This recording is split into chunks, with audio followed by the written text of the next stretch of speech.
Nuestro propio hijo nos enterró vivos a Clara y a mí en un rancho abandonado, creyendo que moriríamos ahí y él se quedaría con todo. Pero lo que no sabía es que alguien lo estaba grabando, y esa prueba lo hundiría para siempre. Antes de comenzar, déjanos saber en comentarios desde donde ves nuestra historia, así podremos saber qué tan lejos llegó. Me llamo Ernesto Villalobos, tengo 65 años, los mismos que mi esposa Clara. Llevamos 42 años de casados, 42 años de compartir la vida entera. Vivimos en la Colonia del Valle, en Ciudad de México, en la misma casa que compramos cuando nos casamos. Una casa de 2 pisos con un jardincito al frente donde Clara siembra sus geranios y sus nochebuenas. Nada del otro mundo, pero es nuestra, la pagamos con el sudor de tantos años. Yo trabajé toda mi vida como contador en una empresa de textiles. Clara fue maestra de primaria durante 30 años.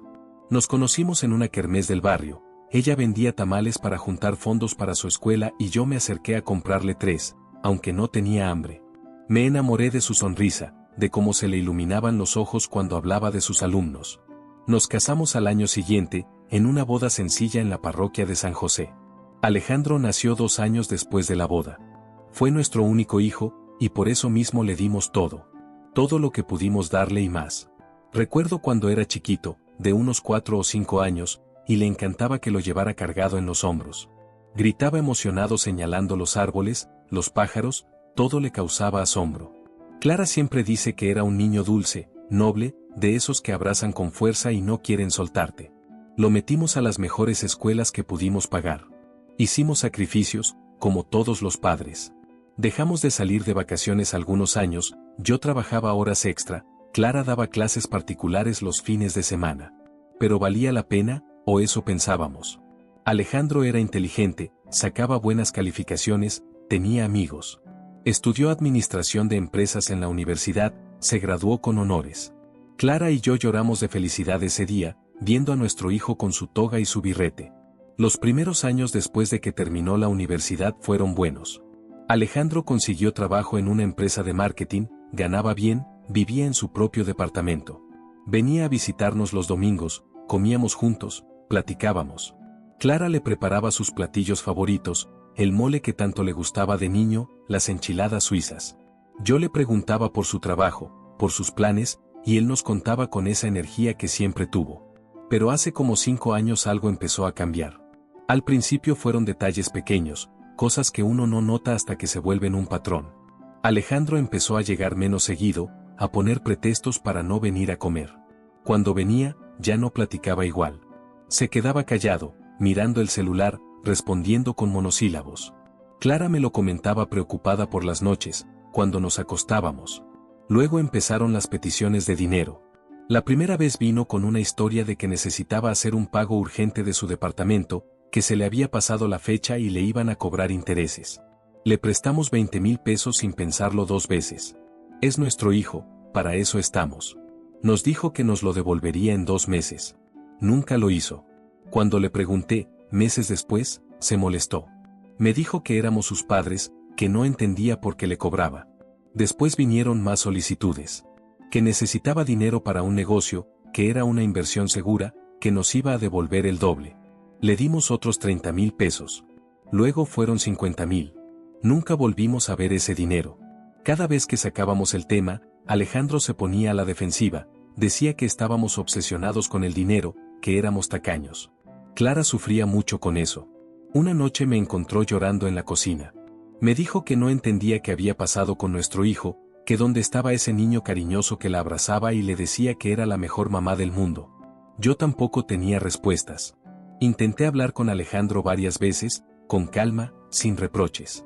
Le preguntaba si estaba bien, si había algo que pudiéramos hacer por él. Siempre me respondía que todo estaba perfecto, que dejara de preocuparme. Hace 2 años las cosas se pusieron peores. Alejandro empezó a mencionar la casa. Al principio de forma casual, como quien no quiere la cosa.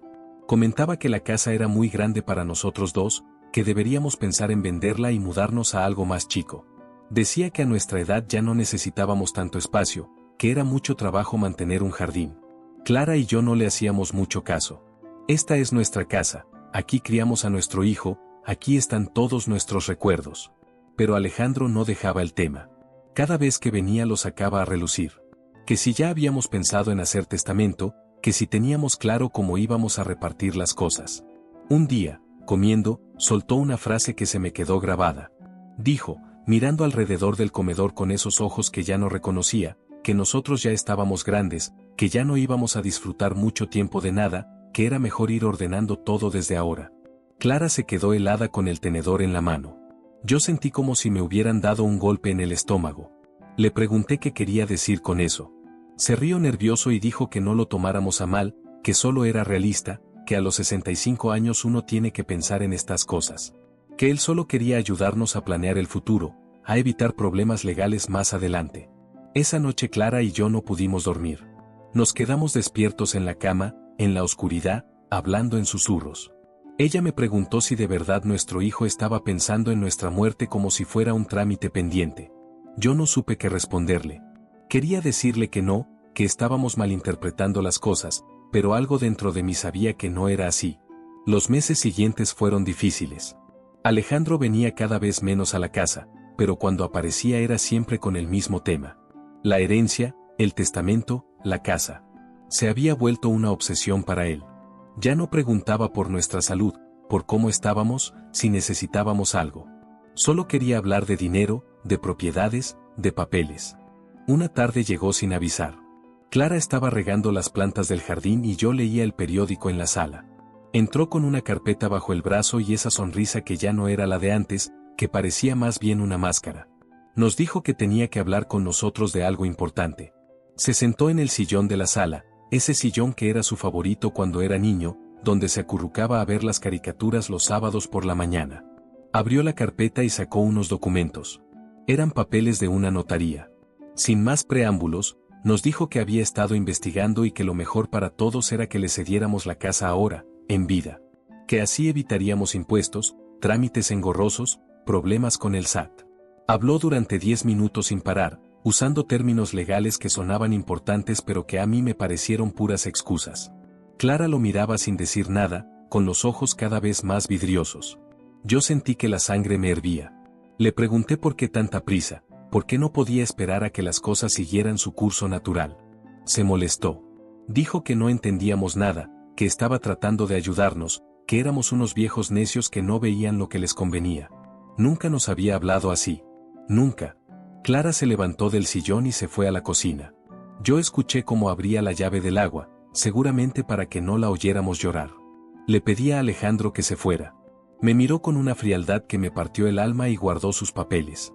Antes de salir, se volteó y me dijo que algún día entendería que él solo quería lo mejor para todos. Esa noche abracé a Clara mientras lloraba en mi hombro. Me preguntaba una y otra vez en qué habíamos fallado como padres. ¿Qué habíamos hecho mal para que nuestro hijo nos viera solo como un obstáculo entre él y el dinero? Yo no tenía respuestas. Solo podía sostenerla y sentir mi propio dolor, mi propia confusión. Los días siguientes fueron raros. Alejandro no llamaba, no escribía. Era como si hubiera desaparecido. Clara revisaba su celular cada rato, esperando un mensaje, una disculpa que nunca llegó. Yo intentaba mantenerme ocupado, hacer las cosas de siempre, pero todo se sentía diferente.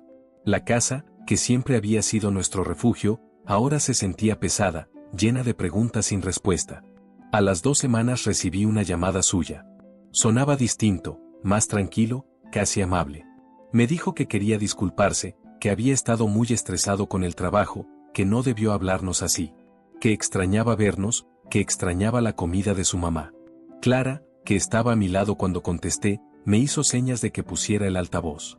Escuchó a su hijo decir esas palabras y vi cómo se le iluminaba la cara. Quería creer que era cierto, que nuestro Alejandro había vuelto. Le dije que viniera el domingo a comer. Aceptó de inmediato, con un entusiasmo que hacía tiempo no le escuchaba. Cuando colgué, Clara ya estaba planeando qué cocinar, emocionada como una niña. Yo quería compartir su alegría, pero algo dentro de mí no se sentía tranquilo. Había algo en la voz de Alejandro, algo que no terminaba de encajar. El domingo llegó puntual. Traía flores para Clara, un ramo de rosas que le encantaron. También traía una botella de vino y un pastel de una pastelería cara del centro. Se veía arreglado, con ropa nueva, oliendo a una loción que no le conocía. Nos abrazó a los dos, nos dio besos en la mejilla, nos dijo que nos había extrañado mucho. Durante la comida estuvo encantador. Elogió el mole de Clara, contó anécdotas de su trabajo que nos hicieron reír, preguntó por los vecinos, por don Ramiro que tenía problemas con la próstata, por doña Lupita que acababa de ser abuela. Parecía el Alejandro de antes, el hijo que conocíamos, y Clara estaba radiante. La vi sonreír de una forma que no había visto en meses. Después de comer nos sentamos en la sala a platicar. Alejandro sacó su celular y nos mostró fotos de un viaje que había hecho a Oaxaca con unos amigos. Nos habló de las playas, de la comida, de lo bonito que era todo allá. Luego, como quien no quiere la cosa, nos preguntó cuándo había sido la última vez que habíamos salido de vacaciones Clara y yo. Tuve que pensarlo. Había pasado mucho tiempo. Tal vez 4 o 5 años, cuando fuimos a Querétaro a visitar a una prima de Clara. Él negó con la cabeza, como decepcionado. Nos dijo que eso no estaba bien, que a nuestra edad teníamos que disfrutar más de la vida, hacer cosas juntos, viajar. Que el dinero estaba para usarse, no para guardarse. Clara le dio la razón. Dijo que sí, que teníamos razón, que llevábamos mucho tiempo sin hacer nada especial. Yo también asentí, aunque seguía sin entender a dónde quería llegar con todo esto. Entonces Alejandro soltó su propuesta. Dijo que quería invitarnos a un viaje sorpresa de fin de semana, solo nosotros 3, para reconciliarnos, para volver a ser la familia que éramos. Clara casi brinca de emoción. Le preguntó a dónde íbamos, qué teníamos que llevar. Alejandro se rió y dijo que era sorpresa, que solo teníamos que empacar ropa cómoda para 2 días. Que él se encargaría de todo, del transporte, del hospedaje, de la comida. Que solo quería pasar tiempo con nosotros, arreglar las cosas, empezar de nuevo. Yo lo miré a los ojos buscando algo, no sé qué. Alguna señal de que esto era real, de que realmente quería arreglar nuestra relación. Él me sostuvo la mirada y sonrió. Me dijo que sabía que había sido un mal hijo últimamente, que lo sentía mucho, que quería compensarnos. Que este viaje era su forma de demostrarnos que los amaba, que eran lo más importante en su vida. Clara ya estaba planeando qué ropa llevar. Yo quería creerle. Quería creer que mi hijo había recapacitado, que todo volvería a ser como antes. Pero esa vocecita en mi cabeza seguía ahí, susurrando que algo no estaba bien. La ignoré. Tal vez porque quería ignorarla, porque necesitaba creer que todavía teníamos una oportunidad de recuperar a nuestro hijo. Alejandro dijo que pasaría por nosotros el viernes en la tarde. Que no nos preocupáramos por nada, que solo disfrutáramos. Se fue esa tarde dejando a Clara feliz y a mí con un nudo en el estómago que no entendía. Los días hasta el viernes se me hicieron eternos. Clara estaba emocionada, sacando maletas del closet, lavando ropa, decidiendo qué ponerse. La veía tan ilusionada que no me atrevía a decirle lo que sentía. Esa inquietud que no me dejaba dormir bien, que me hacía despertar en la madrugada con el corazón acelerado sin saber por qué. El miércoles por la noche estábamos acostados cuando Clara me tomó de la mano. Me dijo que estaba muy feliz de que las cosas con Alejandro estuvieran mejorando. Que había rezado tanto para que nuestro hijo volviera a ser el de antes. Yo le apreté la mano y le dije que sí, que ojalá todo saliera bien. Ella notó algo en mi voz porque se volteó a verme en la oscuridad. Me preguntó si estaba preocupado por algo. Le dije que no, que solo estaba cansado. Era mentira. Estaba preocupado, muy preocupado, pero no sabía explicar por qué. No tenía razones concretas, solo presentimientos, y los presentimientos no son suficientes para arruinar la felicidad de tu esposa. Así que me quedé callado y la abracé hasta que se quedó dormida. El jueves en la mañana tuvimos cita con el doctor. Yo tengo la presión alta, nada grave, pero tengo que estar checándola seguido. Clara tiene diabetes, también controlada. Somos viejos, ya que el cuerpo ya no es el mismo que cuando teníamos 20 años. El doctor Ramírez nos revisó a los dos, nos hizo los análisis de rutina, nos recetó nuestras medicinas de siempre. Mientras esperábamos los resultados en el consultorio, Clara le contó al doctor sobre el viaje. Él se alegró mucho, dijo que era importante que saliéramos, que hiciéramos cosas juntos, que eso era bueno para la salud. Nos recordó que no olvidáramos nuestras medicinas, que las lleváramos todas en el equipaje de mano por si acaso. Nos dio unas recomendaciones sobre cuidarnos del sol, de tomar agua, cosas básicas. Cuando salimos de ahí fuimos a la farmacia a surtir las recetas. Clara aprovechó para comprar también unas vitaminas que había visto anunciadas en la televisión. Decía que nos iban a dar más energía para el viaje. Yo la dejaba hacer, verla tan animada me alegraba aunque siguiera con esa piedra en el pecho. Esa tarde vino Alejandro a la casa otra vez. No nos había avisado. Dijo que solo quería confirmar que todo estuviera listo para el viernes. Revisó que tuviéramos maletas preparadas, nos preguntó si habíamos comprado nuestras medicinas. Se veía nervioso, inquieto. No dejaba de ver su celular, de caminar de un lado a otro de la sala. Le pregunté qué le pasaba. Me dijo que nada, que solo estaba estresado con unos asuntos del trabajo. Clara le ofreció café y él aceptó, pero apenas lo probó. Se quedó como media hora, hablando de cosas sin importancia, viendo el reloj cada 5 minutos. Cuando se fue, Clara me dijo que lo había visto un poco raro. Yo le dije que seguramente era el estrés del trabajo, como él había dicho. El jueves por la noche casi no pegué el ojo. Me quedé mirando el techo, escuchando la respiración de Clara a mi lado. Pensaba en Alejandro de niño, en todas esas memorias que guardaba. Su primer día de escuela, cuando lloró porque no quería que lo dejáramos solo. Su primera bicicleta, como se cayó tantas veces hasta que aprendió a andar sin las llanitas de entrenamiento. Sus cumpleaños, las piñatas en el jardín, sus amiguitos corriendo por toda la casa. Pensaba también en el joven que se había convertido, en ese hombre de 38 años que apenas reconocía. En sus ojos que ya no brillaban igual, en su forma de hablar que se había vuelto calculadora, fría.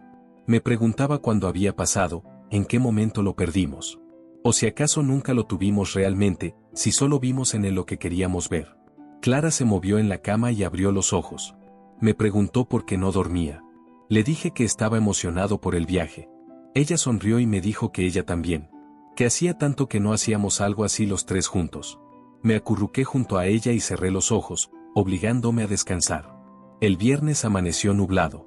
Clara preparó el desayuno mientras yo terminaba de revisar que no faltara nada en las maletas. Teníamos 2 maletas pequeñas, una para cada uno. Ropa para 2 días, artículos de aseo, nuestras medicinas, unos suéteres por si hacía frío. Clara metió también su rosario y una estampita de la Virgen de Guadalupe que siempre llevaba cuando viajábamos. Desayunamos tranquilos, sin mucha plática. Yo creo que los dos estábamos nerviosos, cada uno por razones diferentes. Clara por la emoción, yo por esa maldita inquietud que no me dejaba en paz. Intenté comer pero la comida no me pasaba bien. Clara me preguntó si me sentía mal. Le dije que no, que solo tenía el estómago un poco revuelto. Alejandro llegó a las 3 de la tarde en punto. Tocó el claxon y salimos con nuestras maletas. Traía una camioneta blanca que no le conocíamos, bastante nueva. Nos ayudó a subir las maletas a la parte de atrás y nos abrió las puertas. Clara se sentó adelante con él y yo atrás. Me acomodé y me puse el cinturón de seguridad. Antes de arrancar, Alejandro nos miró por el espejo retrovisor. Nos dijo que estaba muy contento de que estuviéramos haciendo esto. Que significaba mucho para él. Clara le tocó el brazo con cariño y le dijo que para nosotros también. Yo solo asentí, sin decir nada. Arrancamos y salimos de la colonia. Clara iba platicando animada, preguntándole a Alejandro sobre el lugar a donde íbamos. Él solo sonreía y decía que ya lo veríamos, que fuera sorpresa. Tomamos el periférico hacia el norte, luego nos metimos a la autopista que va hacia el Estado de México. El tráfico estaba pesado como siempre un viernes en la tarde. Avanzábamos lento entre camiones y autos. Clara prendió el radio y buscó una estación de música romántica. Sonaba una canción de Juan Gabriel que a ella le gustaba mucho. Empezó a cantarla bajito y Alejandro se rió. Por un momento, solo por un momento, todo parecía normal. Yo miraba por la ventana el paisaje que iba cambiando. La ciudad quedando atrás, los edificios volviéndose más chicos, menos frecuentes. Empezaron a aparecer campos, árboles, montañas a lo lejos. El cielo seguía nublado, oscureciéndose conforme avanzaba la tarde. Alejandro manejaba rápido, más rápido de lo que a mí me gustaba. Le pedí que le bajara un poco y él obedeció, pero solo por unos minutos. Luego volvía a acelerar. Clara no parecía notarlo, iba entretenida mirando el paisaje, comentando lo bonito que era todo. Pasamos por varios pueblos pequeños. Casitas de colores, iglesias con campanarios, plazas con sus kioscos. Clara decía que le recordaban al pueblo donde nació, en Hidalgo. Que hacía años no iba para allá, que tal vez después de este viaje podríamos planear otro para visitar a sus primos. Llevábamos como 2 horas de camino cuando Alejandro salió de la carretera principal. Tomó una desviación hacia un camino de terracería que se adentraba entre cerros. Clara le preguntó si faltaba mucho. Él dijo que no, que ya casi llegábamos, que este era un atajo que conocía. El camino estaba lleno de baches y piedras. La camioneta brincaba y yo tenía que sostenerme del asiento para no golpearme. El paisaje había cambiado completamente. Ya no había pueblos ni casas. Solo árboles, matorrales, cerros que se veían oscuros contra el cielo cada vez más gris. Empezó a caer una llovizna ligera. Alejandro prendió los limpiaparabrisas y siguió manejando sin decir nada. Yo noté que sus manos apretaban el volante con fuerza, que su mandíbula estaba tensa. Clara también empezó a ponerse nerviosa. Le preguntó a Alejandro si estaba seguro de que íbamos bien. Él asintió sin voltear a verla, con la vista fija en el camino. Dijo que tranquila, que él conocía bien la ruta, que su amigo vivía por ahí cerca. Le preguntamos de qué amigo hablaba y nos dijo que era un compañero del trabajo, que tenía un rancho en la zona y nos había invitado a pasar el fin de semana. Eso era nuevo. No nos había mencionado nada de un rancho ni de ningún amigo. Le pregunté por qué no nos lo había dicho antes. Se encogió de hombros y dijo que quería que fuera sorpresa, que sabía que nos iba a encantar el lugar. Su voz sonaba rara, como forzada. Clara me miró desde el asiento de adelante y vi en sus ojos que ella también estaba sintiendo algo extraño. Seguimos avanzando por ese camino horrible durante otros 20 minutos. Ya casi no había luz. El sol se había ocultado detrás de las montañas y todo se veía gris y neblinoso. La lluvia había aumentado un poco. Ya no se veía ninguna casa, ninguna señal de civilización. Solo tierra, piedras, árboles retorcidos que parecían manos tratando de alcanzarnos. Finalmente Alejandro se detuvo frente a una propiedad cercada con alambre de púas. Había un portón de metal oxidado, medio caído. Se bajó de la camioneta sin decir nada y fue a abrirlo. Escuché el chirrido del metal al moverse. Volvió a subir y entramos. El camino dentro de la propiedad estaba aún peor que el anterior. Clara me tomó la mano. Sentí que estaba fría, temblorosa. Le susurré que todo iba a estar bien, pero ni yo mismo me lo creía. Mi corazón latía muy rápido. Esa sensación de que algo malo iba a pasar se había vuelto certeza. Miré alrededor buscando algo, cualquier cosa que me dijera que estábamos equivocados, que solo era mi imaginación. Llegamos a un claro donde había una construcción vieja, medio derrumbada. No era una casa, más bien parecía un granero abandonado.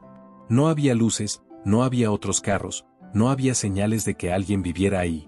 Alejandro estacionó la camioneta y apagó el motor. El silencio que siguió fue terrible. Solo se escuchaba la lluvia cayendo sobre el techo de metal del granero. Le pregunté a Alejandro dónde estaba su amigo. Se quedó callado un momento, sin voltear a vernos. Luego dijo que seguramente estaba en la parte de atrás, revisando unas cosas de la construcción. Que bajáramos, que nos iba a enseñar el lugar. Su voz sonaba tensa, poco natural. Clara no se movía. Yo tampoco.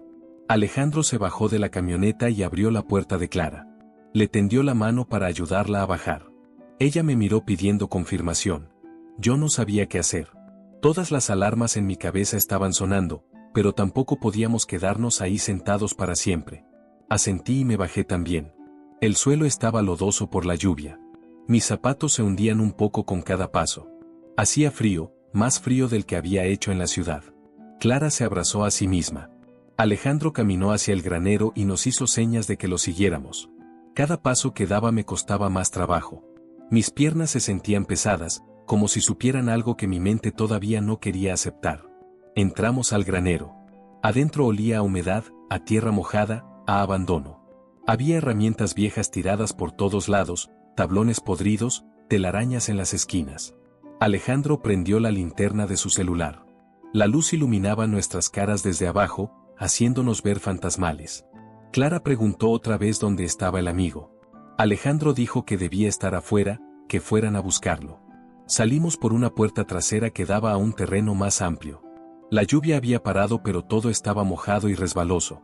Había montones de tierra, como si alguien hubiera estado cavando. Alejandro nos guió hacia uno de esos montones. Dijo que su amigo estaba haciendo una construcción por ahí, que quería mostrarnos los planos. Mientras caminábamos vi algo que me heló la sangre. A un lado, medio escondido entre unos matorrales, había un montículo de tierra fresca con una pala clavada. No era un montículo cualquiera. Tenía forma rectangular, como de 2 metros por 1. Como una tumba. Clara debió verlo también porque se detuvo en seco.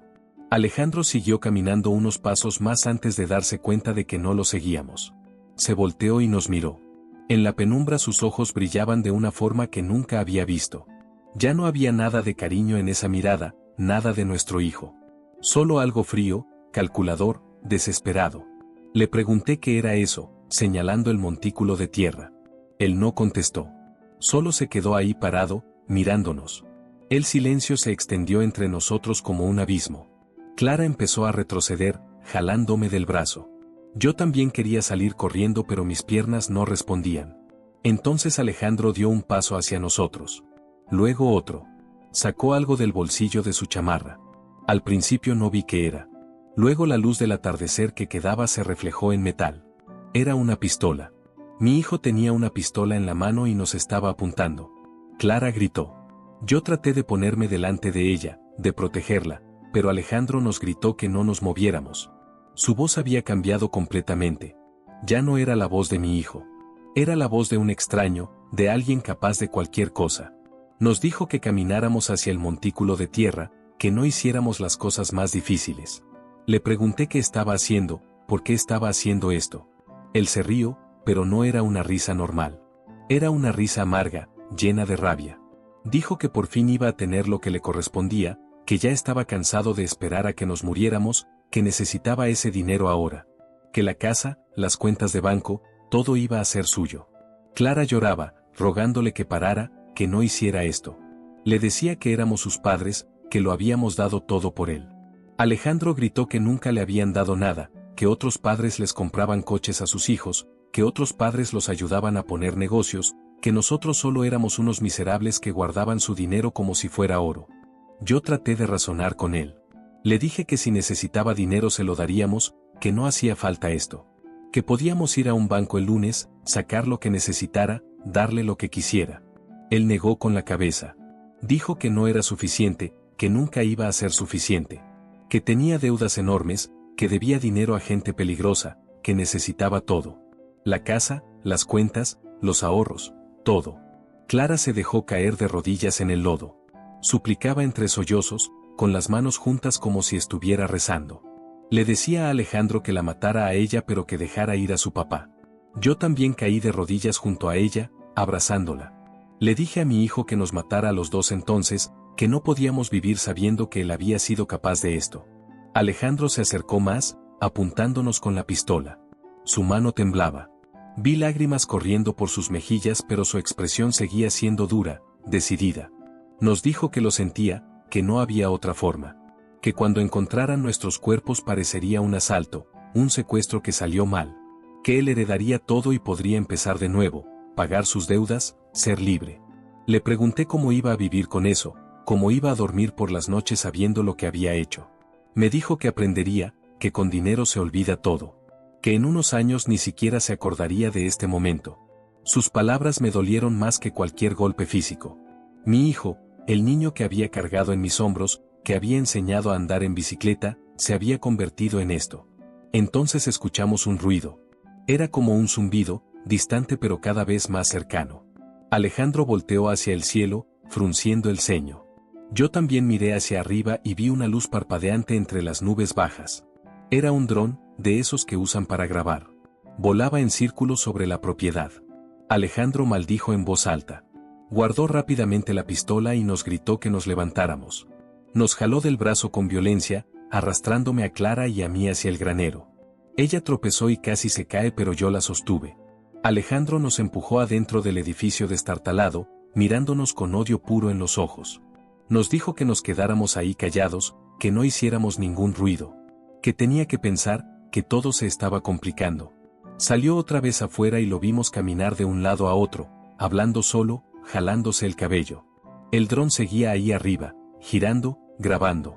No sabíamos de quién era ni por qué estaba ahí, pero en ese momento nos dio una pequeña esperanza. Clara temblaba en mis brazos.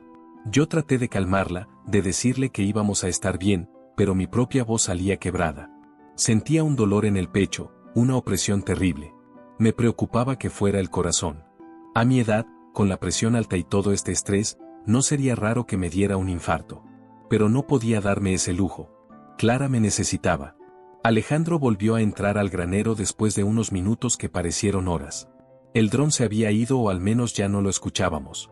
Nos miró con los ojos inyectados de sangre. Nos dijo que había cambiado de planes, que ya no podía matarnos ahí. Que tenía que llevarnos a otro lado, hacerlo ver como un accidente. Clara preguntó con voz temblorosa si nos iba a dejar ir. Él no respondió. Nos sacó del granero y nos llevó de vuelta a la camioneta. Nos hizo subir, esta vez los dos atrás. Cerró las puertas con seguro y se sentó adelante. Arrancó la camioneta y salimos de ahí a toda velocidad. Yo miré por la ventana trasera, memorizando el lugar, tratando de recordar alguna señal, algo que pudiera ayudarnos si lográbamos escapar. El camino de regreso fue una pesadilla. Alejandro manejaba como loco, sin importarle los baches ni las piedras. Clara y yo íbamos abrazados en el asiento trasero, golpeándonos contra las puertas cada vez que la camioneta brincaba. Yo le susurraba que todo iba a salir bien, que encontraríamos la forma de escapar. Ella solo lloraba en silencio. Después de un rato Alejandro empezó a hablar solo. Decía cosas sin sentido, que todo se había arruinado, que no podía creer su mala suerte, que el maldito dron había echado todo a perder. Que ahora qué iba a hacer, cómo iba a pagar sus deudas. Sonaba desesperado, al borde de la locura. Eso lo hacía más peligroso. Llegamos a la carretera principal cuando ya era de noche. Alejandro se detuvo en el acotamiento. Se quedó ahí sentado, con las manos en el volante, respirando pesadamente. Clara y yo no nos movimos, no dijimos nada. Esperábamos, sin saber qué. Entonces Alejandro volteó a vernos. Nos dijo que teníamos dos opciones. O nos íbamos con él sin hacer escándalo y les decíamos a todos que habíamos tenido un fin de semana maravilloso, o nos mataba ahí mismo y dejaba nuestros cuerpos en la carretera. Clara dijo con voz apenas audible que haríamos lo que él dijera. Yo asentí, tragándome mi rabia, mi dolor, mi impotencia. Alejandro asintió y arrancó otra vez. Esta vez manejó normal, respetando los límites de velocidad. Parecía haberse calmado un poco. Puso música en el radio, música alegre que contrastaba horriblemente con lo que acababa de pasar. Silbaba la melodía como si nada hubiera ocurrido. Cuando pasamos por un pueblo pequeño me fijé en el nombre. San Miguel Tlaixpan. Lo repetí en mi mente una y otra vez para no olvidarlo. Quizás podríamos volver ahí, quizás alguien nos había visto. Era una esperanza pequeña, pero era todo lo que teníamos. El viaje de regreso a la ciudad duró más de 2 horas. Cada minuto era una eternidad. Yo pensaba en todo lo que habíamos pasado, en cómo habíamos llegado a esto. Pensaba en si había señales que no vimos, momentos en los que pudimos haber hecho algo diferente. Pero ya no importaba. Lo que importaba era sobrevivir esta noche y encontrar la forma de escapar de nuestro propio hijo. Clara había dejado de llorar. Estaba como ida, mirando por la ventana sin ver nada realmente. Yo le apretaba la mano, recordándole que estaba ahí con ella, que no estaba sola. Ella me apretaba de vuelta pero no me miraba. Creo que estaba en shock, su mente protegiéndola de todo lo que acababa de vivir. Cuando llegamos a nuestra colonia eran casi las 11 de la noche. Alejandro se estacionó frente a la casa. Se volteó a vernos con una sonrisa que me dio escalofríos. Nos dijo que bajaríamos como si nada hubiera pasado, que tomaríamos nuestras maletas y entraríamos a la casa. Que si intentábamos gritar o pedir ayuda, él tenía la pistola en su chamarra y la usaría sin pensarlo 2 veces. Bajamos de la camioneta como autómatas. Alejandro sacó nuestras maletas y nos las dio. Caminamos hacia la puerta de la casa. Mis manos temblaban tanto que apenas podía meter la llave en la cerradura. Entramos a la casa con Alejandro detrás de nosotros. Cerró la puerta con llave y corrió el pestillo. Nos quedamos parados en la sala, sin saber qué hacer. Él se sentó en el sillón, el mismo donde se había sentado días atrás con sus papeles de la notaría. Sacó la pistola y la puso sobre la mesita de centro, donde pudiéramos verla bien. Una amenaza silenciosa pero clara. Nos dijo que nos sentáramos. Obedecimos.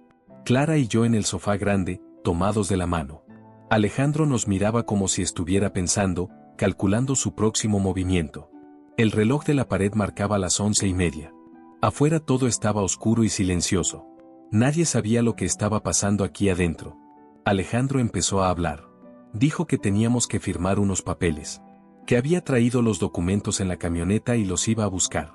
Que si intentábamos escapar o hacer cualquier cosa sospechosa, lo lamentaríamos. Se levantó y salió de la casa, dejando la pistola sobre la mesa. Un recordatorio de que podía volver en cualquier momento. Clara me miró con los ojos muy abiertos. Me susurró que teníamos que hacer algo, llamar a alguien, escapar. Yo miré la pistola. No sabía usarla. Nunca en mi vida había tocado una. Además, aunque la tomara, no sería capaz de usarla contra mi propio hijo, sin importar lo que hubiera hecho. Clara leyó mi pensamiento y asintió con lágrimas en los ojos. Pensé en correr a la cocina, tomar el teléfono y marcar al 911. Pero Alejandro había dicho que tenía 2 minutos, quizás 3. No sería suficiente. Me levanté de todas formas, tratando de llegar al teléfono. Apenas había dado 2 pasos cuando escuché la puerta abrirse. Alejandro entraba con una carpeta en la mano. Me vio de pie y su expresión se endureció. Me preguntó a dónde creía que iba. Le dije que al baño, que tenía que orinar. Me miró con desconfianza pero asintió. Me señaló el baño de visitas, el que está junto a la sala. No quería que me alejara. Fui hacia allá con las piernas temblando. Entré y cerré la puerta. Me apoyé en el lavabo, mirándome en el espejo. El hombre que me devolvía la mirada parecía haber envejecido 10 años en una noche. Tenía ojeras profundas, el cabello despeinado, la cara pálida. Pensé en todo lo que habíamos construido Clara y yo durante 42 años de matrimonio. Una vida honesta, trabajadora, llena de amor. Y ahora esto. Nuestro propio hijo, el producto de ese amor, destruyéndolo todo. Abrí la llave del agua para que pareciera que estaba usando el baño. Pero en realidad estaba buscando algo, cualquier cosa que pudiera servir de arma o para pedir ayuda. No había nada. Solo toallas, jabón, papel higiénico. Nada que pudiera ayudarnos. Cerré la llave y salí. Alejandro ya había extendido los papeles sobre la mesa de centro. Eran los mismos documentos que había traído días atrás. Los papeles para transferir la casa a su nombre. También había otros que no había visto antes, para las cuentas de banco, para todo. Nos dijo que firmáramos. Que si lo hacíamos sin problema, nos dejaría en paz. Le pregunté cómo podíamos creerle. Él se encogió de hombros y dijo que no teníamos opción. Clara preguntó qué pasaría después de que firmáramos. Alejandro dijo que se iría, que nos dejaría vivir en la casa hasta que nos muriéramos naturalmente, que solo necesitaba que todo estuviera a su nombre para poder usar la propiedad como garantía para sus préstamos. Era mentira. Lo vi en sus ojos. Una vez que tuviera esos papeles firmados, Clara y yo ya no le serviríamos para nada. Seríamos un estorbo, testigos de lo que había intentado hacer. Pero si no firmábamos, nos mataría ahí mismo.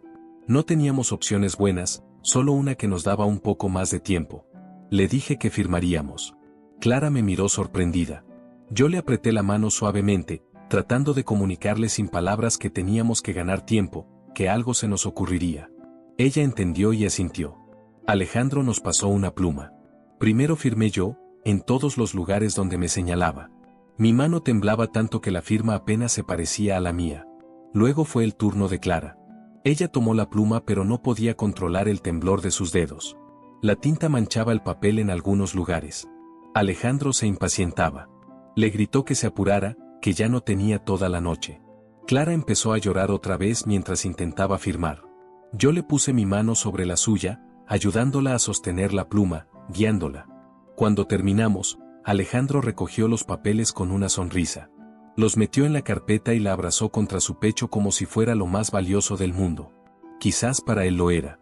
Nos dijo que había sido un placer hacer negocios con nosotros. Su tono era burlón, cruel. Ya ni siquiera pretendía ser nuestro hijo. Se levantó para irse. Clara le preguntó si de verdad nos iba a dejar en paz. Él se detuvo en la puerta y nos miró por encima del hombro. Dijo que sí, que cumpliría su palabra. Pero algo en su expresión me dijo lo contrario. Salió de la casa y escuchamos la camioneta arrancar y alejarse. Clara se desplomó en el sofá, sollozando sin control. Yo la abracé, dejando que sacara todo el miedo y el dolor que había estado conteniendo. Lloré con ella, por primera vez en muchos años. Lloré por nuestro hijo perdido, por nuestra vida que nunca volvería a ser la misma, por el futuro incierto que nos esperaba. Cuando nos calmamos un poco, le dije a Clara que teníamos que llamar a la policía. Ella tuvo miedo. Dijo que Alejandro volvería, que nos mataría si lo delatábamos. Yo le expliqué que de todas formas íbamos a morir. Que los papeles que acabábamos de firmar eran nuestra sentencia de muerte. Que una vez que tuviera todo registrado a su nombre, no nos necesitaba vivos. Clara se tapó la boca con las manos, comprendiendo la verdad de mis palabras. Asentí tristemente y fui al teléfono. Marqué al 911 con manos temblorosas. Una operadora contestó preguntando cuál era mi emergencia. Abrí la boca para hablar pero no salieron palabras. Mi garganta se había cerrado de puro miedo. La operadora preguntó otra vez si había alguien ahí, si necesitaba ayuda. Finalmente logré articular que necesitábamos a la policía, que mi hijo había intentado matarnos. Ella me pidió que me calmara, que le diera mi dirección. Se la di. Me dijo que una patrulla venía en camino, que no colgara, que me quedara en la línea. Esperamos lo que pareció una eternidad, pero seguramente fueron solo 10 o 15 minutos. Escuché las sirenas acercándose y sentí un alivio enorme. Quizás íbamos a sobrevivir esto después de todo. Quizás todavía había justicia en el mundo. Llegaron 2 patrullas. 4 policías tocaron a la puerta. Les abrí y entraron a la casa. Uno de ellos, un hombre joven de unos 30 años, me preguntó qué había pasado. Traté de explicarle, pero todo salía confuso, desordenado. Clara me ayudó, llenando los huecos en mi relato. Los policías se miraron entre ellos con expresiones serias. Uno de ellos habló por radio pidiendo que enviaran a más unidades, que necesitaban detectives. Otro nos preguntó si teníamos alguna prueba de lo que decíamos. Les hablé del dron, de cómo había aparecido sobre el rancho. Dije que tal vez había grabado algo. Los policías nos hicieron sentarnos en la sala mientras tomaban nota de todo. Uno de ellos, que dijo llamarse Oficial Martínez, nos preguntó si recordábamos exactamente dónde estaba el rancho. Yo traté de explicarle, hablé del pueblo de San Miguel Tlaixpan, del camino de terracería, del granero abandonado. Él escribía todo en su libreta, asintiendo. Llegaron más policías. También vinieron 2 detectives, un hombre mayor de pelo canoso y una mujer joven que se presentó como la detective Sánchez. Ella se sentó frente a nosotros y nos pidió que le contáramos todo desde el principio, con calma, sin omitir ningún detalle. Así lo hicimos. Le hablamos de cómo Alejandro había cambiado, de sus peticiones de dinero, de su obsesión con la herencia. Le contamos sobre la invitación al viaje, sobre cómo nos llevó a ese lugar horrible. Clara lloraba mientras describía el momento en que vio la pistola, cuando Alejandro nos amenazó. Yo le hablé del dron, insistí en que alguien tenía que haber grabado lo que pasó. La detective nos escuchaba atentamente, sin interrumpir, solo haciendo preguntas específicas de vez en cuando. Cuando terminamos, la detective Sánchez nos dijo que iban a iniciar una investigación inmediata, que necesitaban que les diéramos toda la información que tuviéramos sobre Alejandro. Su dirección, su lugar de trabajo, sus números de teléfono, nombres de amigos. También nos preguntó por los papeles que habíamos firmado. Le dije que se los había llevado Alejandro. La detective explicó que esos papeles no tendrían validez legal porque habían sido firmados bajo coacción. Que no nos preocupáramos por eso. Lo importante ahora era encontrar a Alejandro y al rancho donde todo había ocurrido. También necesitaban encontrar a quien le pertenecía ese dron, porque esa grabación podía ser la evidencia clave para condenar a nuestro hijo. Nos preguntó si queríamos ir al hospital para que nos revisaran. Clara dijo que sí, que se sentía muy mal. Yo también acepté, aunque lo que más me dolía no era el cuerpo sino el alma. Pero tenía esa opresión en el pecho que no se me quitaba y pensé que sería bueno que me revisaran. Nos llevaron en una ambulancia al Hospital General. Durante el trayecto, Clara y yo íbamos en camillas separadas. Yo estiraba el brazo para alcanzar su mano y ella hacía lo mismo. Nos mirábamos sin decir nada. Ya no hacían falta palabras. Después de tantos años juntos, podíamos comunicarnos solo con la mirada. En el hospital nos revisaron por completo. A mí me hicieron un electrocardiograma porque les preocupaba mi presión, que estaba altísima. El doctor me dijo que había estado a punto de sufrir un infarto, que tenía que quedarme internado esa noche para observación. A Clara también la dejaron internada porque su nivel de azúcar estaba muy descontrolado por todo el estrés. Nos pusieron en habitaciones separadas y eso me angustió. Le pedí a una enfermera que por favor nos dejara estar juntos. Ella habló con el doctor y finalmente accedieron a ponernos en la misma habitación. Nos colocaron en camas contiguas. Yo pude volver a tomar la mano de Clara y eso me tranquilizó un poco. Esa noche casi no dormimos. Cada vez que cerraba los ojos veía a Alejandro apuntándonos con la pistola, veía su cara llena de odio. Clara también se despertaba cada rato gritando. Las enfermeras entraban a calmarnos, a revisar nuestros signos vitales. Nos dieron unos medicamentos para la ansiedad pero no ayudaban mucho. En la mañana llegó la detective Sánchez al hospital. Traía noticias. Habían localizado el rancho del que les hablamos. Efectivamente estaba cerca de San Miguel Tlaixpan. Habían ido esa madrugada con una orden de cateo. Encontraron el granero, encontraron la fosa que yo había visto. Estaba recién cavada, del tamaño exacto para enterrar 2 cuerpos. La detective nos mostró fotos en su tablet. Ver esa fosa en la luz del día fue peor que verla en la penumbra. Era profunda, bien hecha, planeada. Alejandro había pasado tiempo cavándola, preparándolo todo. No había sido un impulso, una locura momentánea. Había sido premeditado, calculado. Nuestro hijo había planeado fríamente asesinarnos. La detective también nos dijo que habían emitido una orden de aprehensión contra Alejandro. Lo estaban buscando en su departamento, en su trabajo, con conocidos. También habían puesto vigilancia en aeropuertos y centrales de autobuses por si intentaba huir. Pero hasta ahora no lo habían encontrado. Sobre el dron, tenían una pista. Habían preguntado en el pueblo de San Miguel Tlalpan y varios vecinos mencionaron que un señor que vivía en un rancho cercano usaba un dron para vigilar su ganado. Habían ido a buscarlo pero no estaba en su casa. Sus vecinos dijeron que había salido de viaje a visitar a un hijo en Guadalajara. Estaban tratando de contactarlo. Le pregunté a la detective cuánto tiempo creía que tardarían en encontrar a Alejandro. Ella fue honesta. Dijo que podían ser horas o días, dependiendo de si había huido de la ciudad o si estaba escondido en algún lugar. Me pidió que tuviéramos paciencia, que estaban haciendo todo lo posible. Nos dieron de alta del hospital al día siguiente por la tarde. La detective nos ofreció poner vigilancia en nuestra casa, pero declinamos. No quería vivir con policías afuera, como si fuéramos criminales. Además, no creía que Alejandro fuera tan tonto como para volver ahí. Sabía que lo estaban buscando. Llegamos a la casa y todo se sentía diferente. Las paredes que habían guardado tantos recuerdos felices ahora parecían contener fantasmas. Cada rincón me recordaba a Alejandro de niño. Ahí en la sala había jugado con sus carritos. Ahí en el comedor había hecho su tarea mientras Clara le preparaba la merienda. Ahí en las escaleras había bajado corriendo las mañanas de Navidad para ver qué le había traído Santa Claus. Clara no quería estar sola en ningún momento. Me seguía de habitación en habitación. Por las noches dormíamos abrazados, con las luces prendidas. Cualquier ruido nos sobresaltaba. El crujir de la madera, el viento golpeando las ventanas, los coches pasando por la calle. Todo nos hacía brincar del miedo. Pasaron 3 días sin noticias. 3 días eternos en los que esperábamos que sonara el teléfono, que llegara la detective con información. Los vecinos empezaron a notar que algo andaba mal. Doña Lupita, nuestra vecina de al lado, vino a preguntar si estábamos bien. Le dijimos que sí, que solo habíamos estado un poco enfermos. No queríamos que nadie supiera lo que había pasado. La vergüenza de que nuestro propio hijo hubiera intentado matarnos era demasiado. El 4.º día recibimos una llamada de la detective Sánchez. Había localizado al dueño del dron. Era efectivamente don Refugio Contreras, un ganadero de la zona. Había vuelto de su viaje y la policía fue a hablar con él.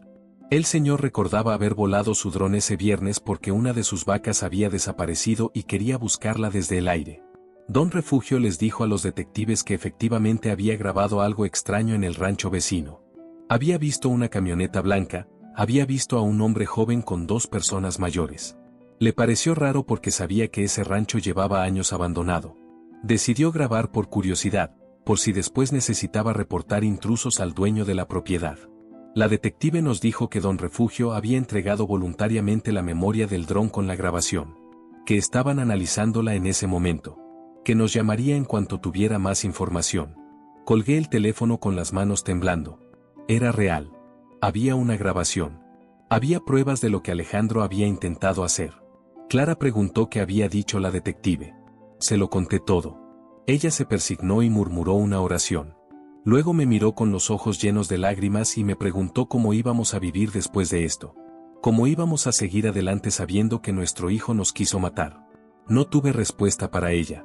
Esa tarde nos quedamos sentados en la sala, sin hacer nada realmente. Solo esperando. El teléfono sonó varias veces pero eran llamadas normales, de la compañía de luz, de un vendedor de seguros. Cada vez que sonaba mi corazón se aceleraba pensando que sería la detective con noticias de Alejandro o de la grabación. Clara intentó cocinar algo para la cena pero abandonó a la mitad. Dijo que no tenía fuerzas, que no podía concentrarse. Pedimos comida por teléfono, unos tacos de una taquería cercana. Cuando llegaron apenas probamos bocado. Todo sabía igual, sin sabor, como cartón. Comíamos por obligación, por mantener el cuerpo funcionando, no por hambre. En la noche, acostados en la cama, Clara empezó a recordar cosas de cuando Alejandro era niño. Me contó de la vez que se cayó de un árbol jugando con sus amigos y se rompió el brazo. Cómo lloró no de dolor sino de miedo a que lo regañáramos. Cómo lo abrazamos y le dijimos que lo importante era que estaba bien, que el brazo se iba a curar. Me acordé de cómo cargué a ese niño asustado hasta la camioneta para llevarlo al hospital, de cómo él se aferraba a mí con su brazo bueno. Clara también recordó cuando Alejandro tenía como 10 años y encontró un perrito callejero. Lo trajo a casa todo mugroso y lleno de pulgas, pero con los ojos brillantes rogándonos que lo dejáramos quedarse. Ella quería decir que no, pero yo no pude resistirme a esa carita de mi hijo. El perrito se quedó. Lo llamamos Canelo. Vivió con nosotros 13 años. Cuando murió, Alejandro ya estaba en la universidad, pero vino a casa y lloró como niño otra vez. Esas memorias nos dolían más que todo lo demás. Porque confirmaban que alguna vez habíamos tenido un hijo bueno, un hijo que sabía amar. Y que de alguna forma lo habíamos perdido en el camino. O quizás nunca lo conocimos realmente. Quizás esa bondad era solo una máscara que se cayó cuando creció y el dinero se volvió más importante que el amor. No sé a qué hora nos quedamos dormidos esa noche.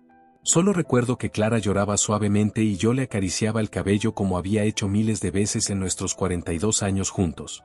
Sus canas se sentían suaves bajo mis dedos. Pensé en todo lo que habíamos vivido juntos, en todas las alegrías y tristezas que habíamos compartido. Y me dolió pensar que esta traición de nuestro hijo, podría ser lo que nos destruyera después de haber sobrevivido a todo lo demás.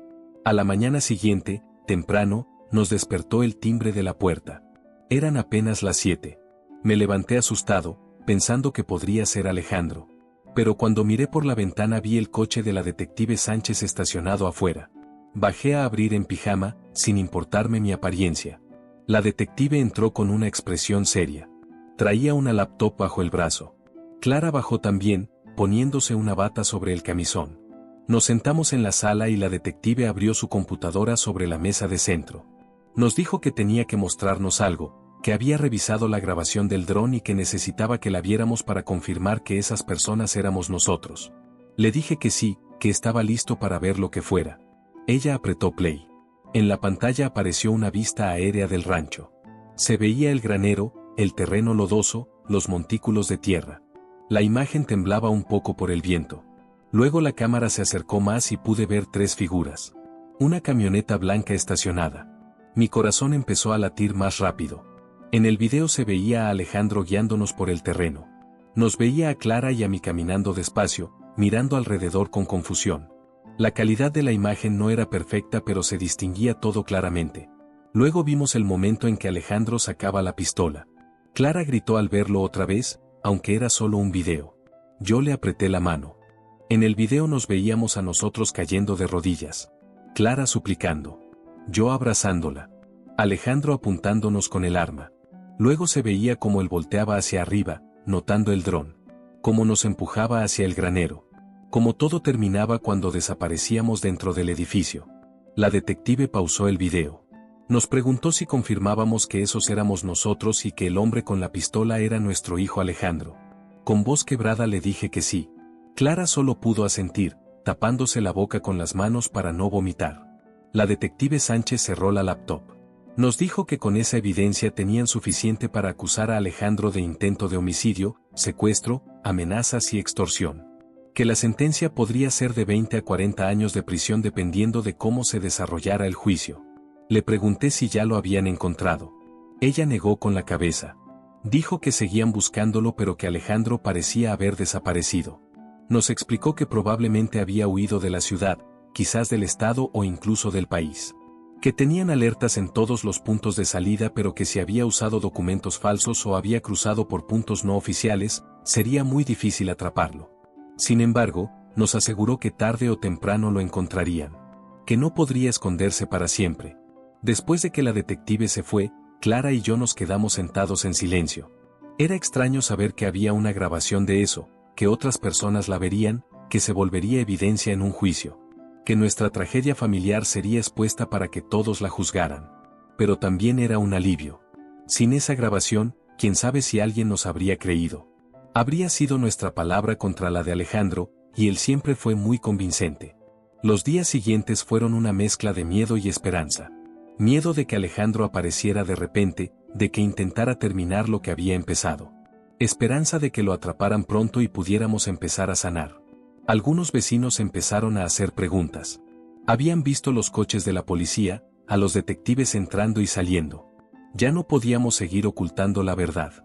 Le contamos a doña Lupita lo que había pasado. Ella se quedó boquiabierta, sin poder creerlo. Nos abrazó a los dos y lloró con nosotros. Dijo que ella siempre había pensado que Alejandro era un buen muchacho, educado, respetuoso. Que nunca se hubiera imaginado que era capaz de algo así. Sus palabras, aunque bien intencionadas, me dolieron. Porque confirmaban que todos nos habíamos engañado. O que Alejandro había engañado a todos. La noticia se regó por el barrio como pólvora. Pronto todos sabían lo que nuestro hijo había intentado hacer. Algunos vecinos venían a darnos su apoyo, a decirnos que estaban con nosotros. Otros nos evitaban, como si nuestra desgracia fuera contagiosa. Como si haber criado a un hijo capaz de tal maldad nos convirtiera en padres fracasados que merecían ser apartados. Una tarde vino el padre Miguel, el sacerdote de la parroquia de San José donde nos habíamos casado. Dijo que se había enterado de lo sucedido y quería ofrecernos consuelo espiritual. Clara lo recibió con gusto. Ella siempre ha sido más religiosa que yo. Se sentaron a platicar mientras yo hacía café en la cocina. Escuché a Clara preguntarle al padre si Dios nos estaba castigando por algo. Si habíamos fallado como padres de alguna forma terrible que merecía este castigo. El padre Miguel le dijo que no, que Dios no castiga así. Que cada persona tiene libre albedrío, que Alejandro había tomado sus propias decisiones. Que ellos habían sido buenos padres y que no debían culparse. Las palabras del padre Miguel ayudaron un poco a Clara, pero yo seguía sintiendo ese peso de la culpa. Por las noches me quedaba despierto pensando en qué momento pudimos haber intervenido, en qué señal pasamos por alto. Tal vez cuando empezó a pedir dinero prestado deberíamos haberle dicho que no. Tal vez lo malcriamos dándole todo lo que pedía cuando era niño. Tal vez que no me dejaban dormir. Pasó una semana desde que vimos la grabación del dron. Una semana sin noticias de Alejandro. La detective nos llamaba cada 2 o 3 días para actualizarnos, pero siempre era lo mismo. No hay rastro de él. Es como si se hubiera esfumado. Clara empezaba a pensar que nunca lo encontrarían, que viviríamos el resto de nuestros días con miedo de que apareciera de repente. Yo traté de mantenerme ocupado para no volverme loco. Arreglé cosas en la casa que llevaban meses descompuestas. Cambié un foco que se había fundido en el baño de arriba. Pinté la cerca del jardín que estaba despintándose. Trabajos pequeños que me mantenían las manos ocupadas aunque la mente seguía dándole vueltas a lo mismo. Clara pasaba mucho tiempo en la cocina. Cocinaba platillos que luego repartía entre los vecinos porque nosotros no podíamos comerlos. Hacía tamales, guisados, postres. Creo que cocinar era su forma de procesar todo, de mantener las manos ocupadas igual que yo. Doña Lupita venía seguido a acompañarla. Se sentaban en la cocina a platicar mientras preparaban comida. Una tarde estaba yo en el jardín podando los rosales de Clara cuando vi un coche desconocido estacionarse frente a la casa. No era el de la detective. Me puse tenso, dejando las tijeras de podar sobre la tierra. Bajó un hombre joven que no conocía. Vestía traje y llevaba un portafolio. Se acercó a la reja y me preguntó si era yo Ernesto Villalobos. Le dije que sí, preguntándole quién era. Se presentó como el licenciado Morales. Dijo que trabajaba para un banco y que necesitaba hablar conmigo urgentemente sobre unos documentos que habían llegado a la institución. Mi estómago se retorció. Sabía de qué documentos hablaba. Los que Alejandro nos había obligado a firmar. Lo hice pasar a la casa. Clara bajó de la cocina al escuchar voces. El licenciado se sentó en la sala y sacó unos papeles de su portafolio. Eran copias de los documentos que habíamos firmado esa noche horrible. Alejandro los había presentado en el banco intentando usar la casa como garantía para un préstamo de 5 millones de pesos. El licenciado nos explicó que algo no había cuadrado en el banco. Los documentos parecían legítimos pero había inconsistencias en las firmas. Además, Alejandro estaba intentando tramitar todo con urgencia excesiva, lo cual levantó sospechas. Decidieron contactarnos directamente antes de aprobar cualquier cosa. Le agradecí su diligencia y le conté brevemente lo que había pasado. Le expliqué que esos documentos habían sido firmados bajo amenaza de muerte. Él tomó notas de todo. Dijo que el banco rechazaría definitivamente la solicitud de Alejandro y que guardarían los documentos como evidencia para la investigación policial. También nos recomendó que asistiéramos al banco para firmar unos documentos adicionales invalidando cualquier cosa que Alejandro hubiera podido tramitar. Después de que el licenciado se fue, Clara se dejó caer en el sofá.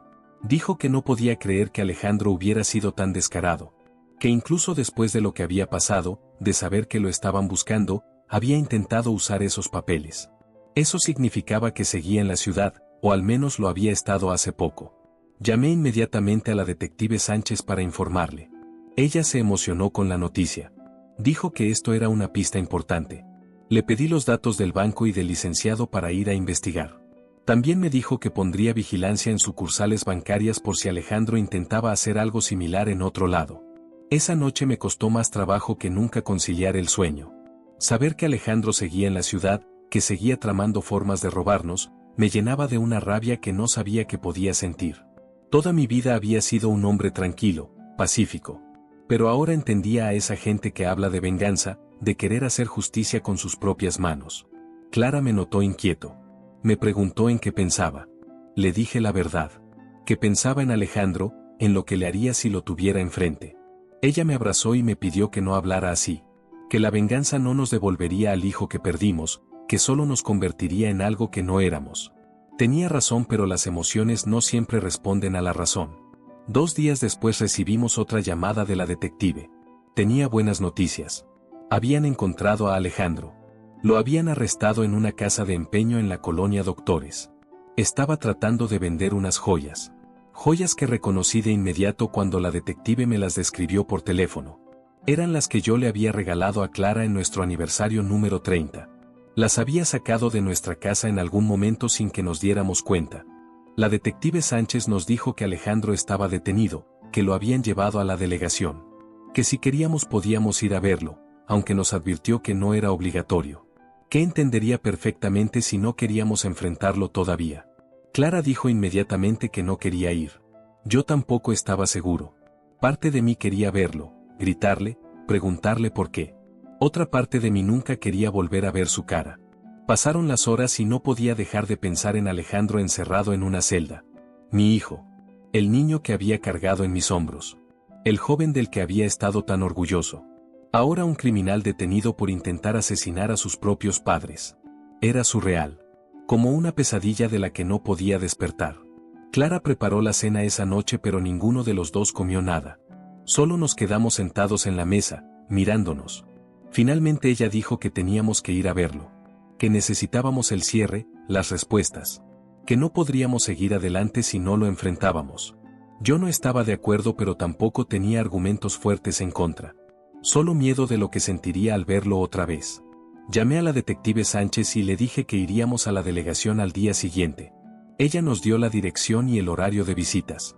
También nos advirtió que Alejandro tendría derecho a negarse a vernos. Que no nos hiciéramos muchas ilusiones de que esto sería como en las películas, donde el criminal confiesa todo llorando y pidiendo perdón. La realidad rara vez es así.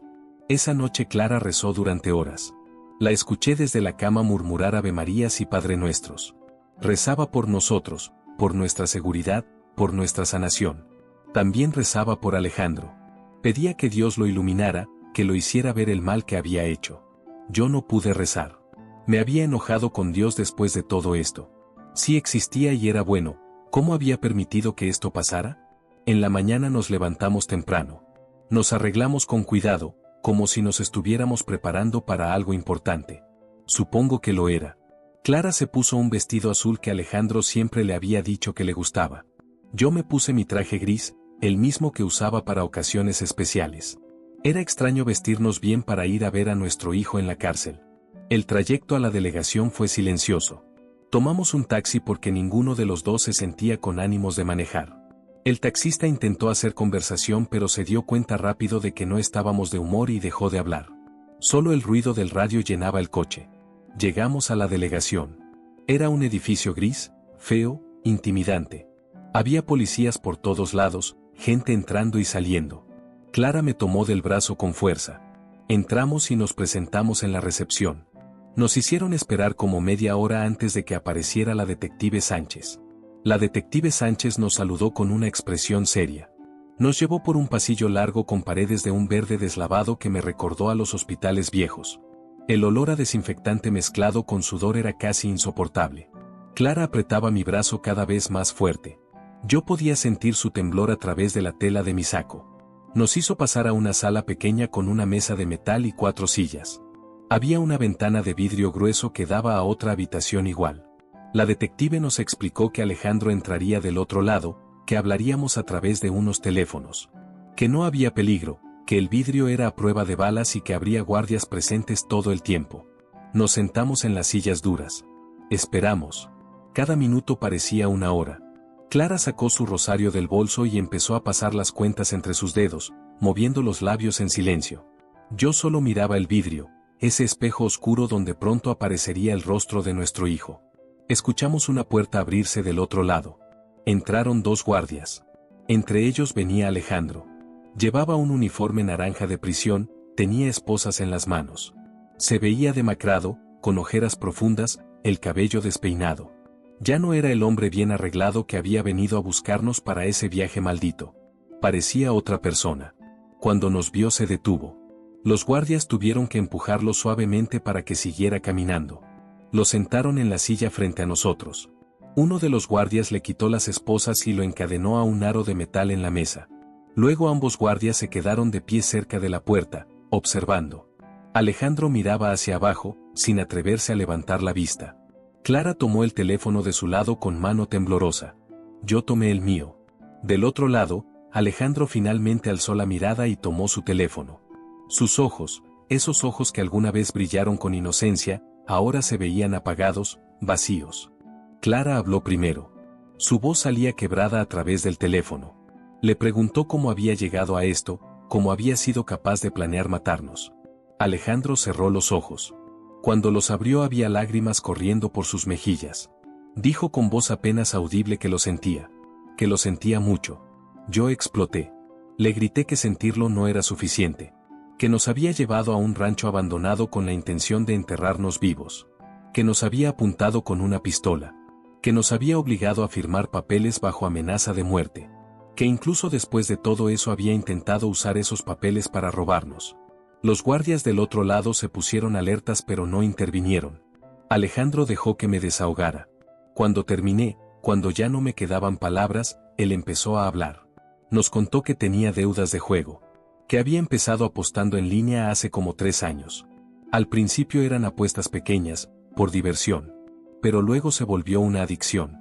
Perdía y apostaba más tratando de recuperar lo perdido. Las deudas crecieron y crecieron. Nos dijo que había pedido préstamos a bancos, había usado sus tarjetas hasta el límite. Cuando ya no le prestaban más, acudió a prestamistas ilegales. Esa gente le prestó dinero pero con intereses altísimos. Y cuando no pudo pagar, empezaron las amenazas. Le dijeron que le harían daño, que matarían a su familia si no pagaba. Clara lloraba escuchándolo. Le preguntó por qué no había venido con nosotros, por qué no nos había pedido ayuda. Alejandro dijo que tenía vergüenza. Que no quería decepcionarnos, que pensó que podría arreglarlo solo. Pero las deudas siguieron creciendo. Ya debía más de 8 millones de pesos. Una cantidad que jamás podría pagar con su sueldo. Entonces se le ocurrió la idea de la herencia. Al principio solo pensaba pedirnos que le prestáramos la casa como garantía. Pero cada vez que venía y veíamos nuestra cara de preocupación, nuestra negativa a darle más dinero, se fue llenando de resentimiento. Empezó a pensar que éramos egoístas, que no queríamos ayudarlo. Que nos aferrábamos a una casa que de todas formas sería suya cuando muriéramos. Yo le dije que esa casa la habíamos pagado con años de trabajo. Que era todo lo que teníamos. Que no podíamos simplemente regalársela para que la jugara en una apuesta. Él asintió, mirando otra vez hacia abajo. Dijo que tenía razón, que había estado cegado por la desesperación. Que los prestamistas lo habían amenazado con matarlo si no pagaba en 2 semanas. Que entró en pánico. Nos contó que planeó todo durante días. Consiguió la pistola de un conocido. Buscó el rancho abandonado a través de un anuncio en internet. Fue días antes de acabar la fosa. Cada vez que iba nos imaginaba a Clara y a mí muertos, enterrados ahí, y se decía a sí mismo que era necesario. Que era él o nosotros. Que merecía vivir su vida sin la carga de las deudas. Clara le preguntó cómo había podido llegar al punto de vernos como una carga. Alejandro sollozó. Dijo que el juego le había cambiado la mente. Que cuando estás en esa adicción dejas de pensar con claridad. Que solo ves el dinero, la forma de conseguirlo. Que las personas dejan de importar. Incluso tus propios padres. Le pregunté si de verdad nos hubiera matado. Si el dron no hubiera aparecido, si todo hubiera salido según su plan, ¿nos habría enterrado vivos en esa fosa? Hubo un silencio largo. Finalmente Alejandro asintió. Dijo que sí, que lo hubiera hecho. Que estaba tan desesperado que hubiera sido capaz de cualquier cosa. Escuchar esas palabras fue como recibir una puñalada. Una cosa era sospecharlo, otra muy diferente era escucharlo confirmar que nuestro hijo nos habría asesinado sin dudarlo. Clara dejó caer el teléfono y se cubrió la cara con las manos. Sus hombros subían y bajaban con cada sollozo. Yo quería consolarla pero estaba paralizado por mi propio dolor. Alejandro seguía hablando del otro lado aunque Clara ya no lo escuchaba. Decía que sabía que no merecía perdón. Que pasaría el resto de su vida arrepintiéndose. Que si pudiera regresar el tiempo lo haría diferente. Pero las palabras sonaban huecas, vacías. Como algo que sabía que debía decir pero que no sentía realmente. Le pregunté por los prestamistas, por esa gente que supuestamente lo había amenazado. Él nos dio nombres, lugares. Dijo que la detective ya sabía todo, que había colaborado dándole información. Que también habían arrestado a algunos de esos hombres. Que al menos algo bueno había salido de todo esto. Clara finalmente tomó el teléfono otra vez. Con voz firme que no le conocía le dijo a Alejandro que ya no era nuestro hijo. Que el Alejandro que habíamos criado con amor había muerto. Que el hombre sentado frente a nosotros era un extraño, un criminal que merecía pagar por lo que había hecho.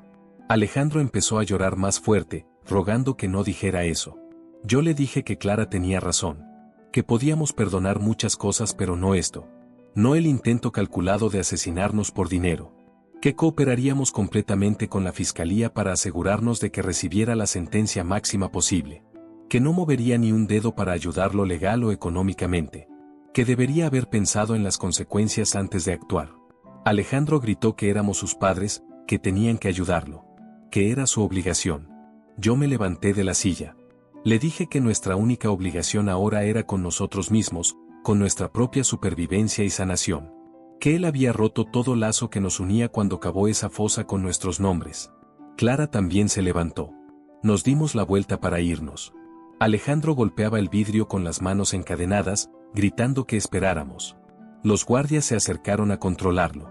Nosotros seguimos caminando sin voltear atrás. Salimos de esa habitación horrible y no miramos atrás.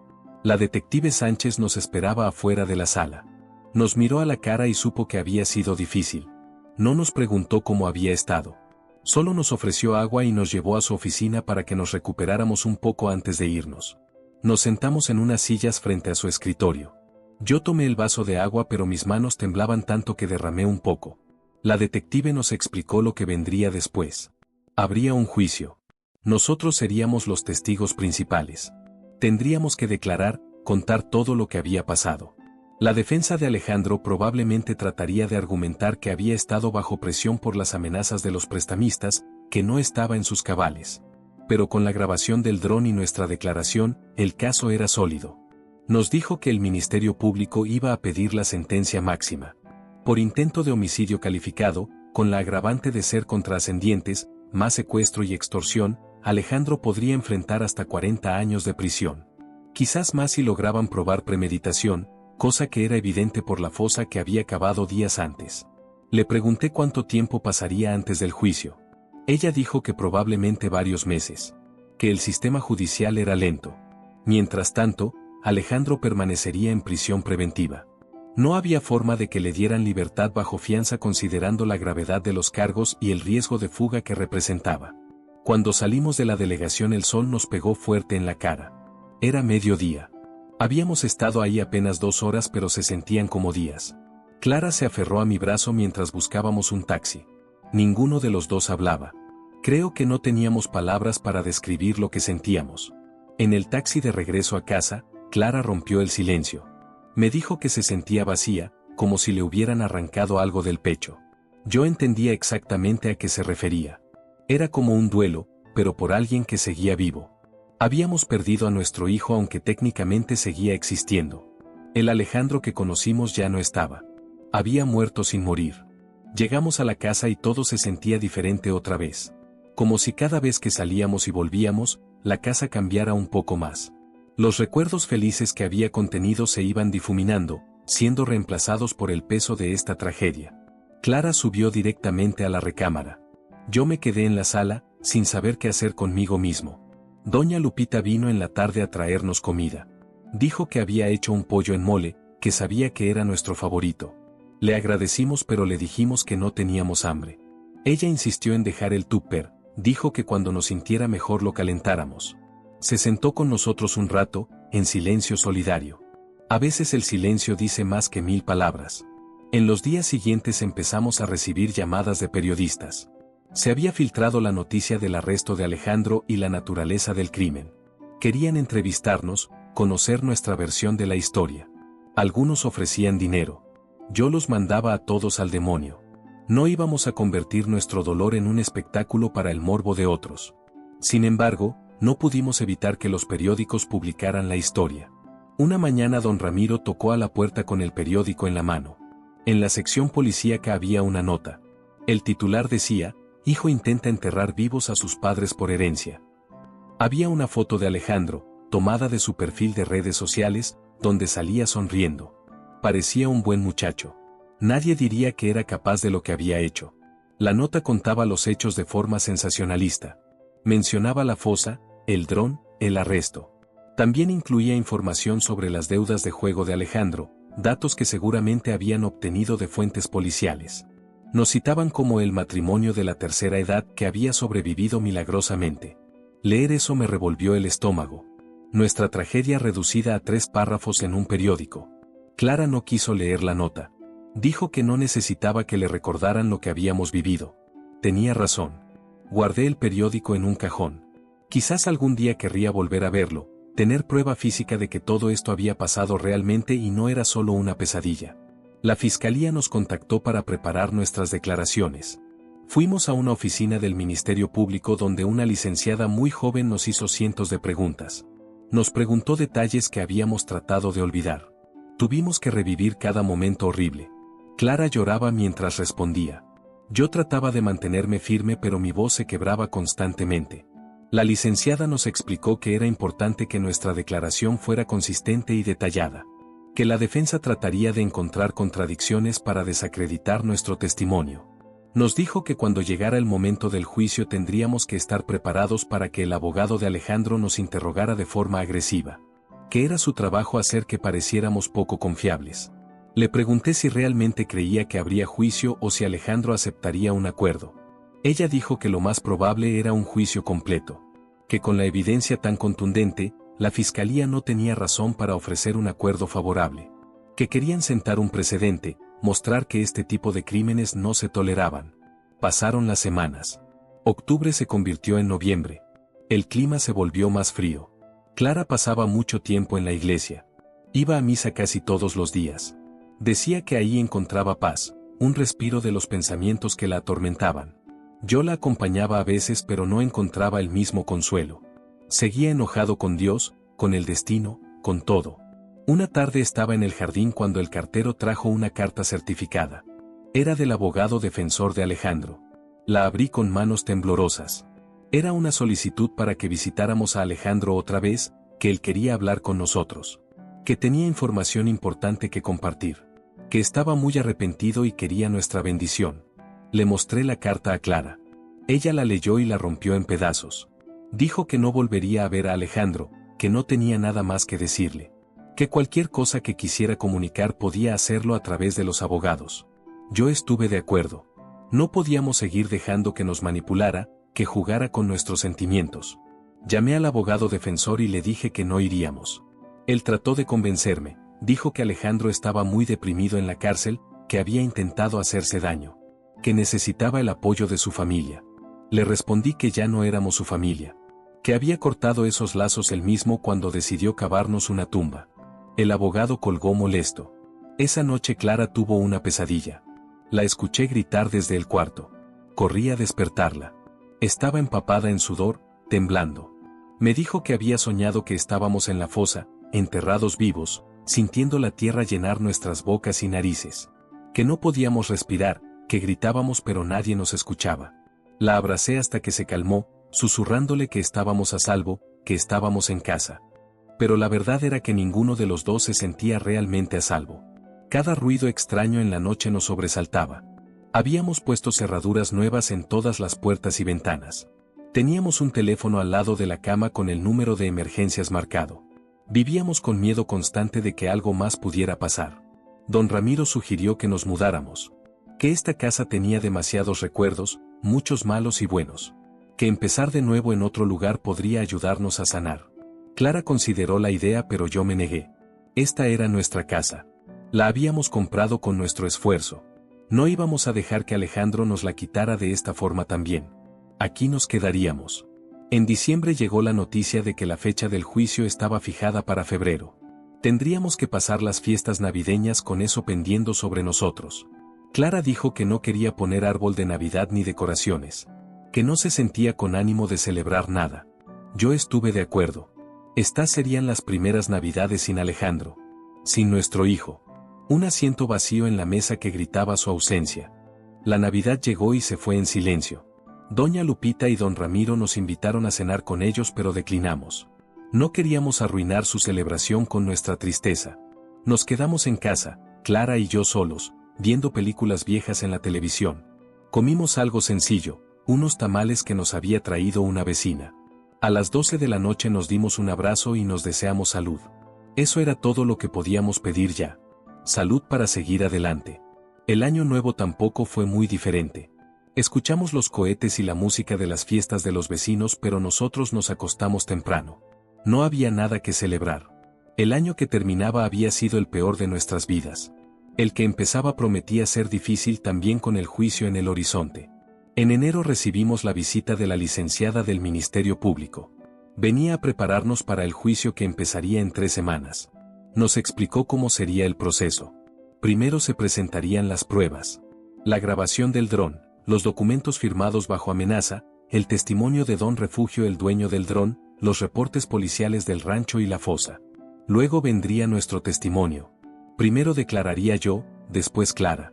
Tendríamos que contar todo lo que había pasado, responder preguntas de la fiscalía y después del abogado defensor.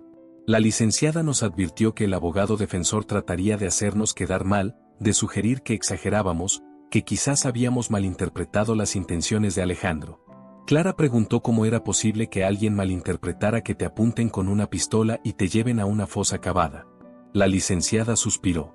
Dijo que los abogados defensores hacían su trabajo, que era su obligación defender a su cliente sin importar cuán obvio fuera el crimen. Que teníamos que estar preparados para escuchar cosas horribles, incluso que somos malos padres que empujaron a Alejandro a la desesperación. Esas palabras me enfurecieron. Le dije que habíamos sido buenos padres. Que le dimos todo a Alejandro. Educación, amor, valores. Que si él decidió convertirse en un adicto al juego y un criminal, esa había sido su decisión. La licenciada asintió comprensiva. Dijo que ella nos creía, que solo nos estaba preparando para lo que vendría. Pasaron los días previos al juicio en una nebulosa. Yo repasaba mentalmente mi testimonio una y otra vez. Clara hacía lo mismo. Por las noches nos hacíamos preguntas el uno al otro, practicando. Tenía que salir perfecto. No podíamos darle al abogado defensor ninguna razón para dudar de nosotros. El día antes del juicio apenas dormimos. Nos levantamos temprano y nos arreglamos con el mismo cuidado que cuando fuimos a ver a Alejandro a la delegación. Clara se puso un vestido negro sobrio. Yo mi traje gris. Parecíamos ir a un funeral. En cierto modo lo era. El funeral del último pedazo de esperanza de que esto fuera una pesadilla de la que pudiéramos despertar. Llegamos al juzgado a las 8 de la mañana. El juicio empezaría a las 9. La licenciada nos recibió en la entrada y nos llevó a una sala de espera. Nos explicó que Alejandro ya estaba ahí, en otra sala. Que no nos lo encontraríamos hasta que estuviéramos en la sala del tribunal. Eso me tranquilizó un poco. A las 9 nos llamaron. Entramos a la sala del tribunal. Era un espacio grande, intimidante. Había filas de bancas para el público que estaban medio llenas. Reconocí a algunos periodistas, a vecinos curiosos. También vi a la familia de Clara, unos primos que habían venido desde Hidalgo para apoyarnos. Eso me conmovió. Alejandro ya estaba sentado en la mesa de la defensa. Llevaba un traje oscuro. Su abogado seguramente se lo había conseguido para que se viera presentable. Cuando nos vio entrar bajó la mirada. No hizo ningún gesto, ningún intento de comunicarse. Yo tampoco lo miré más de lo necesario. Me senté en la banca que nos habían asignado con Clara a mi lado. El juez entró y todos nos pusimos de pie. Era un hombre de unos 50 años, de aspecto serio. Se sentó y comenzó el proceso leyendo los cargos contra Alejandro. Intento de homicidio calificado contra ascendientes, secuestro, extorsión, amenazas. La lista era larga. Cada cargo se sentía como un martillazo en mi pecho. La fiscalía empezó presentando sus pruebas. Primero mostraron la grabación del dron. La proyectaron en una pantalla grande para que todos la vieran. Tuve que revivirlo otra vez. Ver a mi hijo apuntándonos con esa pistola, vernos de rodillas suplicando. Escuché murmullos en la sala. La gente estaba horrorizada. Clara apretaba mi mano tan fuerte que me cortaba la circulación. Después vino el testimonio de Don Refugio, el dueño del dron. Un señor humilde de unos 70 años que explicó con voz temblorosa cómo había grabado todo por casualidad. Cómo al principio no entendió lo que veía, pero después, cuando se enteró por las noticias, entregó la grabación a la policía. El juez le agradeció su colaboración ciudadana. Luego presentaron fotos del rancho y de la fosa. Eran imágenes crudas, perturbadoras. La fosa medía exactamente 2 metros por 1 metro, con casi 2 metros de profundidad. El tamaño perfecto para enterrar 2 cuerpos. El fiscal explicó que Alejandro había llevado herramientas días antes, que había planeado todo meticulosamente. Que esto no fue un arrebato sino un plan calculado. El abogado defensor objetó varias veces, pero el juez permitió que se presentaran todas las pruebas. Después de las fotos vinieron los documentos que Alejandro nos había obligado a firmar. La fiscalía llamó al licenciado Morales del banco como testigo. Él explicó cómo Alejandro había intentado usar esos documentos para conseguir un préstamo, como algo no había cuadrado y decidieron investigar. Para cuando terminó la presentación de pruebas ya era mediodía. El juez decretó un receso para comer. Nos fuimos a una cafetería cerca del juzgado con la licenciada. Intentamos comer pero la comida no me pasaba. Clara tampoco comió casi nada. Solo tomamos café y esperamos a que pasara el tiempo. A las 2 de la tarde volvimos a la sala. Ahora venía mi turno de declarar. Me llamaron al estrado. Puse mi mano sobre la Biblia y juré decir la verdad. Me senté en la silla del testigo y miré a la sala. Todos los ojos estaban puestos en mí. Respiré profundo y esperé las preguntas. La fiscal empezó con preguntas básicas. Mi nombre, edad, ocupación. Luego fue profundizando. Me preguntó sobre mi relación con Alejandro, cómo había sido de niño, cuando empezó a cambiar. Respondí con honestidad, contando todo lo que recordaba. Algunas veces mi voz se quebraba pero seguía adelante. Cuando llegamos a la parte del viaje al rancho tuve que hacer una pausa. Pedí agua. El juez me la concedió. Tomé un vaso y continué. Describí todo con el mayor detalle posible. El camino de terracería, el granero abandonado, el momento en que vi la fosa. El momento en que Alejandro sacó la pistola. Cómo nos amenazó, cómo suplicamos por nuestras vidas. La fiscal me preguntó si en algún momento creí que Alejandro no iba a cumplir su amenaza. Si pensé que estaba fanfarroneando. Le dije que no. Que en los ojos de mi hijo vi determinación absoluta. Que supe en ese momento que íbamos a morir si no pasaba algo milagroso. Que ese milagro fue el dron que apareció y lo hizo dudar. Después me preguntó sobre la noche en que nos obligó a firmar los papeles. Conté todo. Cómo nos amenazó con la pistola sobre la mesa. Cómo firmamos con las manos temblando. Cómo nos prometió que nos dejaría en paz aunque yo sabía que era mentira. Que una vez que tuviera lo que quería, Clara y yo sobraríamos. La fiscal terminó sus preguntas. Ahora venía el turno del abogado defensor. Se levantó de su asiento con una sonrisa que me pareció falsa. Se acercó al estrado y empezó su interrogatorio. Primero preguntó sobre las veces que le habíamos prestado dinero a Alejandro. ¿Cuánto era en total? Le dije que probablemente unos 100,000 pesos a lo largo de los años. Él insinuó que 100,000 pesos era poco para unos padres dar a su hijo. Que otros padres daban mucho más.